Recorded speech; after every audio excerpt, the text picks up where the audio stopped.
আসসালামু আলাইকুম ভিউয়ার্স, আজকে আমরা চলে আসছি মোল্লার শাহী হালিম টেস্ট করার জন্য। আমার এই হালিমটা অনেক বিখ্যাত এবং ভিতরে অনেক ভিড় আপনারা দেখতে পাচ্ছেন। তো আমরা এখন ভিতরে যেয়ে হালিমটা ট্রাই করব এবং সেটার একটা শর্ট রিভিউ আপনাদেরকে আমি জানাবো। আমি এক বাটি কত করে রাখছেন? এক বাটি ঘরে ঘরে খাওয়ার জন্য 80 টাকা। 80 টাকা ঘরে খাওয়ার জন্য। এই বাটি 80 টাকা। পার্সেল আছে।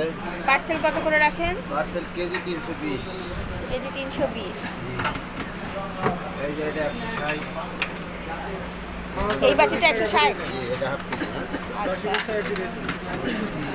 আচ্ছা, আমরা চলে এলাম মোল্লা হালিম খাওয়ার জন্য। হালিমটা অনেক টেস্টি।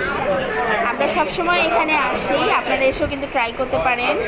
হালিমের ঘনত্বটা দেখতে পাচ্ছেন, অনেক ভালো এই হালিমটা এবং মাংসও দেয় অনেক। আমি এখন মোল্লা হালিম টেস্ট করে দেখছি কেমন। অনেক টেস্টি, অনেক টেস্টি এবং আপনারা এটার ঘনত্ব দেখতে পাচ্ছেন, বেশ ঘন। মশলাটা মামা যে কি একটা সিক্রেট মশলা দেয়, এত মজা লাগে। আপনারা চাইলে ট্রাই করতে পারেন। আমি এখন খাবো।